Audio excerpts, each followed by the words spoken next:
कर्नाटक के शहर गुलबर्गा में भी बारिश ने भारी तबाही मचाई। शहर के कई नशेबी इलाके पानी में डूब गए हैं। हजारों मकानात पानी में डूब गए हैं।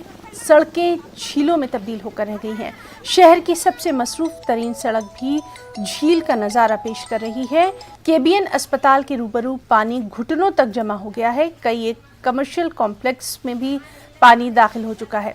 दूसरी जानिब प्रिंसिपल कमिश्नर का कहना है कि बारिश तवक्को से ज़्यादा थी, जिसकी वजह से पूरा निज़ाम ठप पड़ गया। रात में ज़्यादा बारिश आने की वजह से केबीएन हॉस्पिटल के सामने का कॉम्प्लेक्स जहाँ पर समीना कलेक्शन है, ताफिया कलेक्शन है, वहाँ पर पूरे कॉम्प्लेक्स पानी की चपेट में आकर पूरा कॉम्प्लेक्स भर चुके हैं। रोड पर जगत सर्कल से जो स्टेशन जाने वाली रोड है, केबीएन हॉस्पिटल के सामने पूरा पानी भर गया है। ऑर्चिड मॉल की पार्किंग हमने देखा है अभी जाकर, वहाँ पर भी पार्किंग में पूरा पानी घुस चुका है।